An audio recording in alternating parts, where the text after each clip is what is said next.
what's going on, everybody? Welcome back to the Mid-Level Media channel, and today is November the 1st, and as of right now, as I'm filming this video, the Criterion 50% off Barnes & Noble sale has not started yet. It could start later today, I don't know, but I'm going to hold on to this video because this is a Criterion recommendation video, guys. That's what we're doing here today. I'm going to hold on to this video until the sale actually starts, or I may put it out a couple of days after the sale starts. I'm not sure, but I wanted to go ahead and film, some Criterion recommendations because that's what you do, guys. If you're on YouTube and you talk about physical media and you collect Criterions, you throw out recommendations. Maybe you heard of all these, okay? But maybe you just want to hear me talk about them because a lot of these I haven't talked about on this channel before. A lot of these I've watched fairly recently, so I'm excited to dig into them here today in this video. But before we get into it, guys, hit the like button, hit the subscribe button, and if you haven't already, also comment down below some of your own recommendations. I do want to make a video, just like a wish list video, where I'm talking about, because I want to get maybe 10 new Criterions, add those to the collection this month, and I'm sure there's some stuff that I want to get, but I want to really like do my due diligence and look at the website and look at everything. I mean, of course, I'm going to go into Barnes & Noble stores as well and probably shoot a video. But yeah, it's the month of Criterion, guys. So there's going to be more Criterion content, maybe another recommendation video. If you're not familiar with the sale, guys, Barnes & Noble does this twice a year. They do it on July. They do it in November. It's 50% off of all Criterion titles in store and on their website. So you can get on the Barnes & Noble website as well. And you can get 4Ks for 25 bucks. That's the standard price. Now, if there's extras, maybe like there's bigger, chunkier sets or a little bit more, sometimes they do that and they're about 30 bucks. Of course, there's multi-movie pack sets that are more than that. But whatever the standard retail price is, that's what it's 50% off of. And usually the 4Ks are 25 bucks and the regular Blu-rays are 20. That may still seem pretty high, but you know, the standard price for Criterions is usually 35 on Amazon for 4Ks and then 28 or 29 for the Blu-ray. So it is a little bit cheaper to pick stuff up during Criterion sale month. And to be honest, like with Criterions, none of what Criterion puts out for the most part is limited, so you actually benefit to wait. Like I rarely pick up Criterion's day one. Like I will always wait until that next sale because there's always a sale around the corner. So let's get into it, guys. Thankfully, I did get A History of Violence recently. I picked this up in the Criterion October flash sale because this came out and then the next day they announced the flash sale. So I went and grabbed this and I grabbed Altered States as well on 4K. Haven't watched Altered States yet, so I cannot recommend that. But A History of Violence, guys, one of my favorite Cronenberg movies. I remember seeing this one in the theaters back in the day, and I just love the film. I watch this movie at least like every 4 or 5 years. Like I love the movie. It's a short film. That's what I like about it so much. It's paced extremely well. It tells a very compelling character story about Viggo Mortensen, and his character and his past and stuff. And they bring in some really cool stuff. They don't beat you over the head with exposition, but it's like they provide enough information to, understand this world and this character. Kind of feels a little John Wick, like before John Wick, honestly, but really cool story. Viggo Mortensen, he used to work for the mob. His brother's one of the mob bosses, but he's been out of it for like 25 years. And he went on to start like a family of his own and live a quiet life. And then something happens. And then he's kind of brought back into that world. So I freaking love A History of Violence. It definitely lives up to the title. It is very violent in certain scenes, and those scenes definitely deliver. But yeah, just a really quick, like 90-minute brisk film that, it's an experience. I freaking love this movie so much. The 4K that Criterion did here, this is one of the best 4Ks I've ever seen Criterion do. This was outstanding. This is what I wish No Country for Old Men looked like. Not that was a bad 4K, because it wasn't, but this was just super crisp and just incredibly well done. Like this 4K was incredible with the HDR, the Dolby Vision. It looked magnificent. And I think that Cronenberg actually did approve this restoration. So yeah, if you haven't seen A History of Violence, definitely, like, this is 100% worth, even if it's a blind buy, it's 100% worth it. But maybe you want to watch it on streaming first. But as an addition, like, this is an incredible 4K. It's got some great features as well. It's got a feature with, I don't know if it's ever been seen before, but it's got Cronenberg and it's got Viggo Mortensen kind of talking about their collaboration and partnership. Then there's a new interview as well with Josh Olson. And it's conducted by writer producer Tom Bernardo, and that's the screenwriter of this movie. So that's a really good one too. I think it's about 20-25 minutes, maybe 30 minutes long. So there's all kinds of good stuff. Oh yeah, the conversation between the two of them was from the 2014 Toronto International Film Festival. Then there's 3 featurettes. There's deleted scenes. All kinds of great. There's audio commentaries too, but I don't think that there's new audio commentaries here. But this was a fantastic addition, and definitely, if you were on the fence about upgrading History of Violence, totally worth it. This was a great Criterion, and honestly, one of the best additions I think they've done all year in 2025. The artwork isn't spectacular. I don't love the artwork on this. Yeah, I think they could have done something a little bit better, but I kind of get what they were going with. What's really cool is on the booklet they had like a diner receipt, because Viggo Mortensen's character owns a diner, which is pretty cool. And then this is like a little pamphlet brochure type thing inside. But yeah, 100% guys, this is kind of my review for this in this video, but 100% this is a recommendation that I definitely recommend that you grab. The next one I want to recommend is a movie called Eve's Bayou. This is a Blu-ray, not a 4K, but this is a 4K scan. I had never seen this movie before. It's got Samuel L. Jackson in it. It's got Lynn Whitfield, and it's got Journey Smollett. I feel like there's some other notable actors in this film, but Journey Smollett, like she's in a lot of newer. I think she was in Birds of Prey recently, but she goes back. Like I remember her on Full House back in the day, so she's been acting like ever since she was a kid, and she was a kid in this movie. But yeah, 1997. This was a really cool movie, kind of.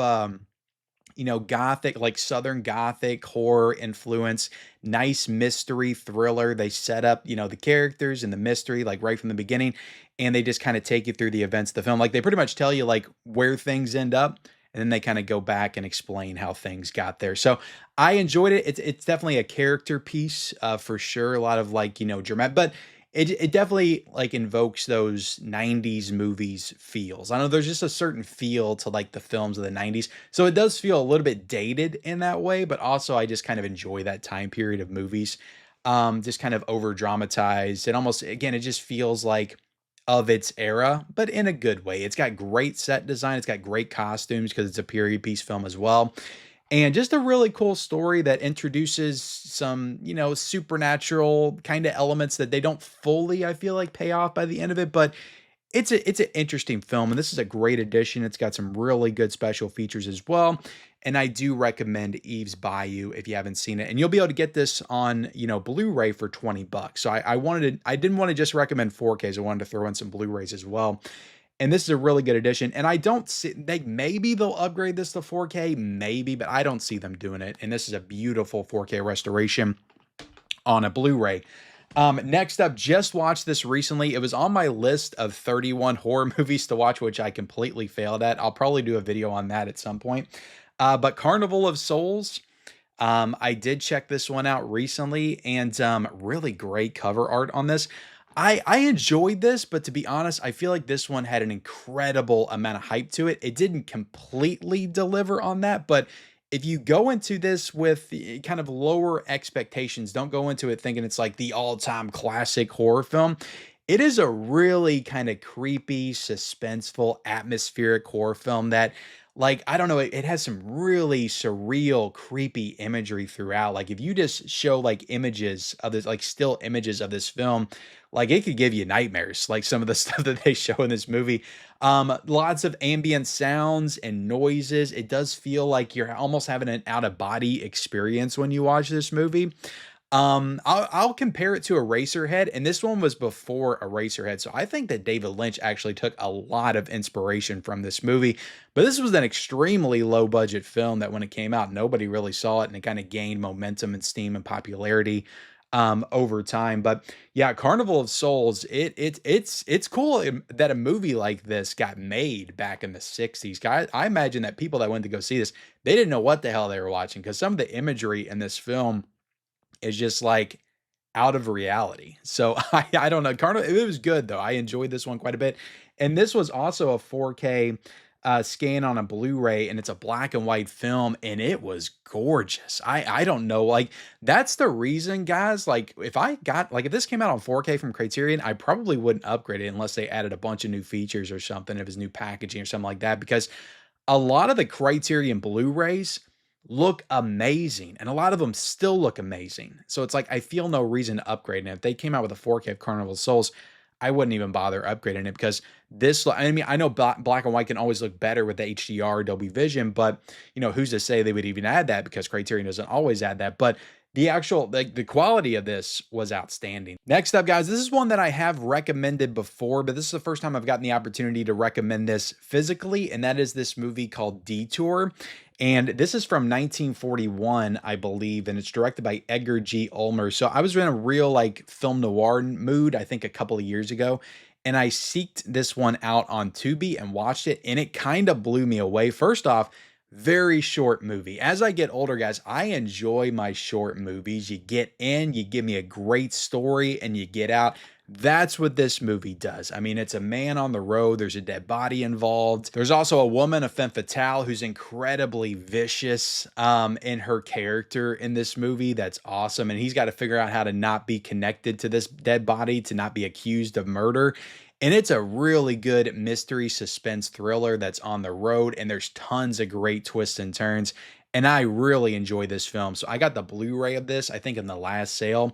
Check this Blu-ray out. It's great quality. I mean, it's another one that's a 4K digital restoration on a Blu-ray, and it looks absolutely amazing. So if you're into shorter films like me, you want to get in, you want to have a great story be told to you in 69 minutes and like just really enjoy your experience with it, this is the movie for you. Like, Detour was awesome. And this is another black and white film that just looks amazing. This has got great interviews as well. It's got a 2004 documentary featuring interviews with actor Ann Savage, filmmakers Roger Corman, and then you got a new interview with film scholar Noah Eisenberg. So I mean, a lot of great features in this, and this is just a really, really awesome movie that I gotta recommend anybody. Like, if you find this in your Barnes and Noble, like, pick it up. Pick it up. It's got a great cover on it as well.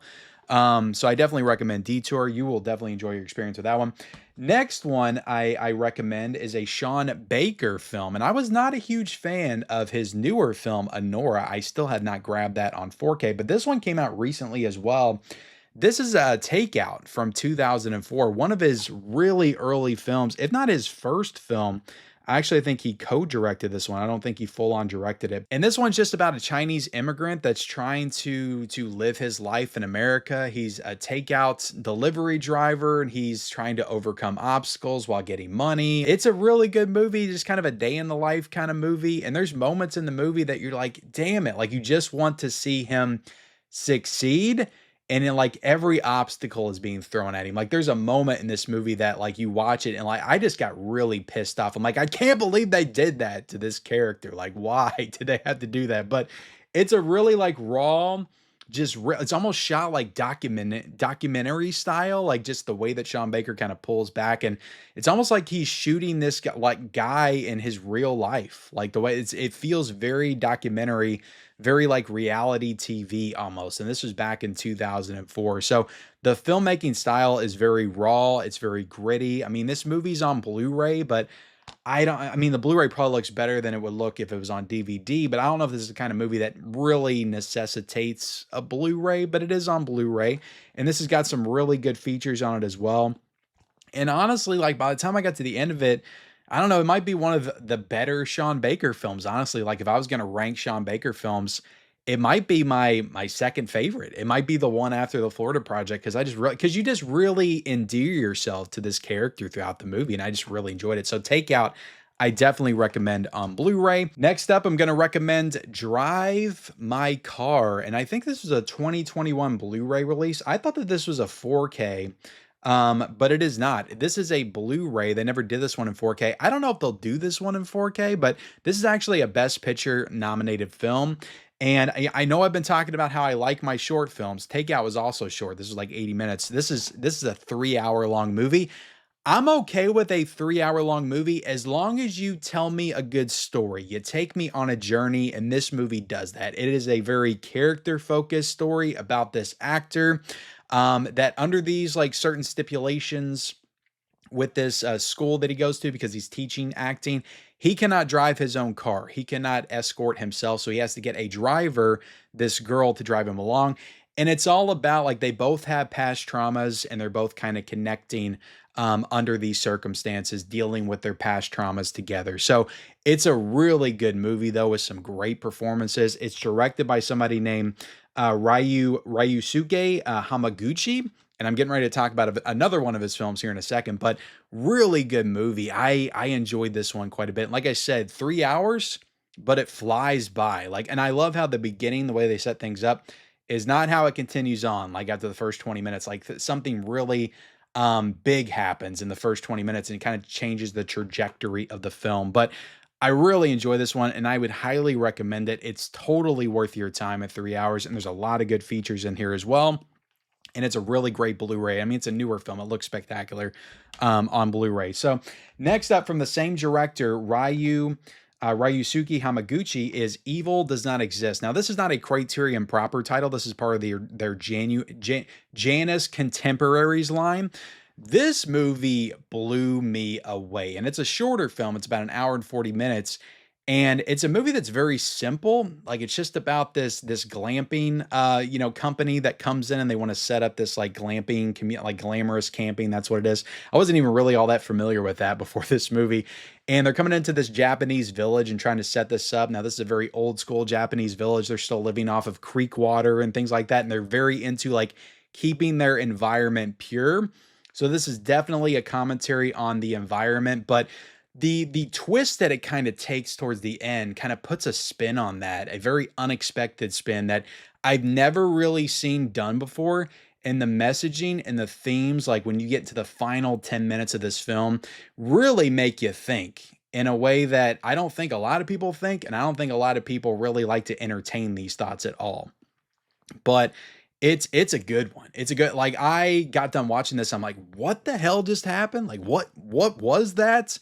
And I had to watch like, I don't know, 5 different videos on YouTube to kind of explain the meaning of this. And then when I got it, it like clicked and I was like, holy crap, this is like a masterpiece. I really enjoyed this movie a lot. I mean, and Evil Does Not Exist, like that is so true to me. Like I think about that all the time, how like true evil, what is good is so subjective. Like it really is. And a lot of people don't want to admit that.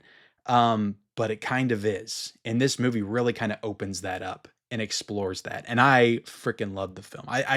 It's one of my favorite first time watches I've seen all year. Like it might be my top 10. I loved it. But Evil Does Not Exist. I highly recommend this. This will be like 15 bucks because the Janus Contemporaries are a little bit cheaper. This will be 15 bucks in the sale. And if you're into Japanese cinema, Asian cinema, totally recommend this. Totally recommend this. It was so good. Next up, guys, we've got just a simple recommendation, Scarface. I think I've recommended this one before, but this is the 1932 Scarface, directed by Howard Hawks. And I love the Brian De Palma one with Al Pacino. I love that. It's one of my favorite movies. But this one is actually really cool because it does some different things with the character than the the Brian De Palma one did different things with the character because this was the first one. But it does different things with the character that you're not used to, with this story. It's largely the same kind of story, but I almost like the finale to this one a little bit better. And I think there's a little bit better character work between him and his sister in this one as well. But it's a really well done movie, well directed film. And Paul Mooney as Scarface, like, yeah, he's hamming it up. He's a little over the top, but also this was the original interpretation of the character. And this was back in the 30s. And this is like fresh off the silent era as well, when people were first starting to give actual performances. And he is great in this role. I freaking love him and totally buy into him as the character. I will say there's also this is the 4K. There's also a Blu-ray version. I think you're good buying the Blu-ray version of this and not the 4K because this is a movie that is very old from the early 30s. And the way it was shot and the budget of this film, I don't think really necessitates a 4K. I don't really think the 4K did a lot for this because I did compare it to the Blu-ray that's in the set.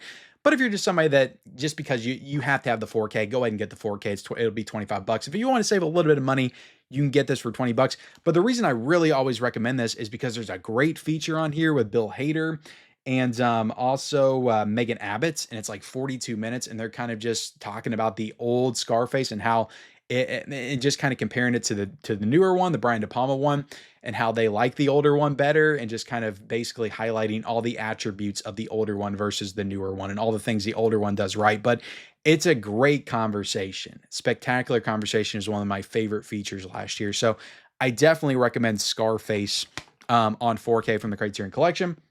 Next up, guys, I reviewed this earlier this year on the channel, but damn, I love Sorcerer. This is the 4K. I thought the 4K looked outstanding. This is a William Friedkin film, and it's all about these four guys that are transporting this nitroglycerin on a truck or on two trucks, and they're transporting it over this really rickety road over the mountains and all the obstacles they have to overcome to not, because if they shake it slightly, it's gonna blow up. So it's very tense. Like the bridge sequence in this was so tense watching that. This is a movie that everybody was talking about as just being one of the best William Friedkin movies, and it totally, for me, lived up to the hype. I loved this movie, and it's got some great features on it. It's got some documentaries. It's got Friedkin Uncut. It's got a new conversation between filmmakers James Gray and film critic Sean Fennessy, and that's a great conversation as well. So yeah, a lot of great stuff, and this release is a nice digipack as well. And yeah, for 25 bucks, this is totally worth it, guys, to add to your collection. Sorcerer, great film. It's got Robert Shaw in it from Jaws. I mean, this is like 2 years removed from Jaws, and he is spectacular in the movie. Lastly, guys, this is a trilogy of films that people have been trying to get me to watch on this channel for, I feel like, the longest time. And my wife and I actually watched these together, I think back in August. So I did watch these for the first time this year, but I'm going to talk about the Before Trilogy right here, guys. This is a really nice package. Now, this, honestly, I could see Criterion doing a 4K setup. I could see them upgrading these to 4K. So maybe keep that in mind, because these Blu-rays, they looked good, but I could totally, because like these are directed by Richard Linklater, and like some of the cinematography and the visuals of these movies could totally benefit from a 4K with HDR and Dolby Vision. And I do see the potential in the upgrade here for these movies. But you've got Before Sunrise, you've got Before Sunset, and you got Before Midnight. So this is Ethan Hawke and Julie Delpy, who I only really know her from American Werewolf in Paris, because I grew up watching that movie. I used to love that movie when I was a kid. But this is about a romance that takes place over, I think, 14 years, because there's 7 years in between each movie. So Before Sunrise starts, I think, in 94, or 95 was when this movie is. And then the next one is in 2000, or maybe it's 9 years. I think it's 9 years in between, actually. And then the newer one's 2004, and then 9 years later in 2013. So this one tells the story of them meeting, hanging out for one night. This is them reconnecting for one day. And then this is what comes after. When they finally get together, they get married, they got kids, and all the stuff that comes with that. So it's a really good exploration of just a relationship, starting from like the beginning, going all the way through marriage and kids. And as somebody that's been married myself, and I've got 2 kids who are teenagers now, and it has kind of went through all that, it was really impactful for me to watch that play out on screen. And while there are some things that I feel like are a little bit, I guess, movie-fied in it, like I don't find it completely realistic, there are also a lot of very realistic, intimate moments that I kind of looked at my wife when we were watching. I'm like, that is totally something that would happen in that situation. So it does really portray, a real relationship in a way in these movies that I don't think a lot of movies really do or really explore. But it does have 3 movies to really dive into that. They're very dialogue heavy, driven films as well. But yeah, I really enjoyed these, and I'm glad that I finally got a chance to watch the Before Trilogy for the first time. But those are my recommendations, guys, for the Criterion sale. 10 recommendations. I want to try to get another video out. I'm going to try to watch a few more of my Criterion titles, so maybe I can throw those out in recommendations if I enjoy them. But thank you all so much for watching this video. Like, comment, subscribe to the channel if you haven't already. Turn on those bell notifications for all future videos, and follow me on all my social media accounts. Those links are down below in the description, and we'll see you next time.